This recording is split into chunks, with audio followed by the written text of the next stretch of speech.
We're back on the Daily Buzz. I'm Hyla in for Dylan Howard. Joining us right now via Skype from Florida is Michael Lohan. Michael, how are you doing today? Good, guys. How are you? Doing well. Let's jump right into this. My first question, before all this drama went down, Lindsay Lohan, she was kind of calling out Amanda Bynes over Twitter. Now, this surprises me a little bit because I think because Lindsay is coming from a place that she just experienced all this drama, wouldn't she want to come in and say, hey, Amanda, let me try and help you out. I just dealt with this, as opposed to calling her out on Twitter. What was the purpose for that? You know what? I'll be honest with you. I don't follow that stuff. I heard about it. I didn't even look at it. I don't read it. This, to me, it's girly girl kind of stuff, and they say these things and they get over it and they kiss and make up. To be very honest with you, I think karma does exist, and I don't think a pot should call the kettle black. Lindsay is my daughter, but I don't see any good in knocking someone else. I think, if anything, like you said, you should be more proactive and more positive about things and try to help people out through your experience. Now, let's go back to the night where the alleged accident took place. Lindsay called you right after the arrest. What happened? Well, originally, I guess when she was being arrested, she told her assistant Gavin to call me. When they got to the station, Lindsay actually called me when she was on the bench, waiting for the police to process her. They were looking at the footage, and I was talking to her, and the policeman said, okay, you have to hang up the phone. So I spoke to her attorney, David Feldman, and then I spoke to Gavin, her assistant, and then I called my former attorney. His name is Ben Pietra. Ben used to be the deputy inspector of New York City Police Department, and he called the sergeant at the precinct, and evidently they had a conversation, and the tapes were not indicative that Lindsay did hit the person.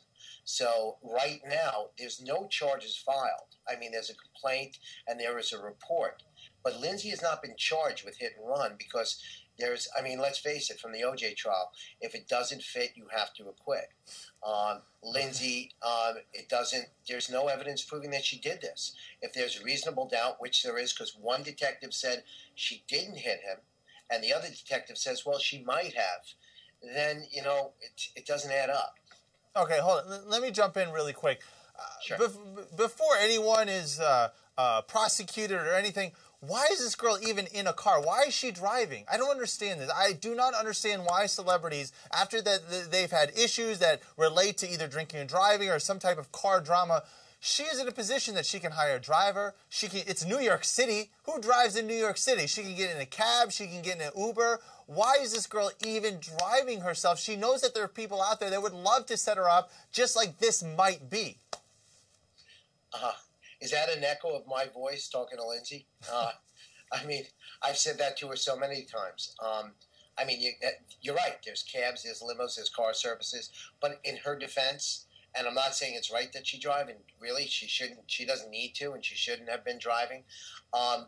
When you don't drive, and you don't drive for a long time, even if you don't have a license, you're not supposed to be driving or whatever, some people just feel the need to drive. Now, you expect these charges to be fully dropped, right? You don't think there's going to be any repercussions from this? No, I don't think there'll be any repercussions, none whatsoever. I think I already retained an attorney named Randy Zellin. However, Sean Chapman-Holly, Lindsay's her criminal attorney in California, is working with another attorney in New York, and I don't even think we're going to have to hire them. I don't know if there's going to be an arraignment. Now, in the last couple months, Lindsay hasn't been in the headlines at all, which is a good thing, except for her Elizabeth Taylor flick, Liz and Dick, that she's been working on. I thought she got on the straight and narrow here. Here's a little hiccup along the way. I find it interesting that it seems like there's a lot of parallels between Elizabeth's life and Lindsay's life, and maybe that the network is exploiting that a little bit. What are your thoughts? Are you talking about Elizabeth Taylor or Marilyn Monroe? Because I see a lot of parallels between both of them. And Lindsay's got this infatuation with Marilyn Monroe that kind of scares me. Right, but she's doing that made-for-TV movie about Elizabeth Taylor, and we've seen some clips that have or some posters that were released today as well. I know what you're saying. I'm just saying that yes, there are parallels. I just think that sometimes they're so similar in their talents, their creativity, their careers, that it's scary. They've all had problems with addiction issues, all of them. And I don't want to see her go down that path or road anymore. And it's a shame because, look, we all know, you show me who you walk with and I'll tell you who you are. You have to surround yourself with the right people, places, and situations in order to get better. And not to beat Dina up, but even other people around Lindsay, she needs to be around people that are clean and sober and on the right path, that don't have to go out to clubs and bars and lounges at night, that go to a movie, that go bowling, that hang out at home and watch TV. There's a lot more to it. You know, you said Lindsay hasn't been in the headlines in quite a while. Well, she's been in my headlines quite a bit. Well, and that's my last question, and we only have about 30 seconds. What is your relationship with your daughter right now? I mean, come on, guys. When she got arrested, she was saying, call my father. I mean, when I was out in California for my birthday in April, I spent a whole week with her. When I was out there for her birthday in July, I was with her for an entire week. I stayed at her house, went to the Chateau Marmont, had dinner with her.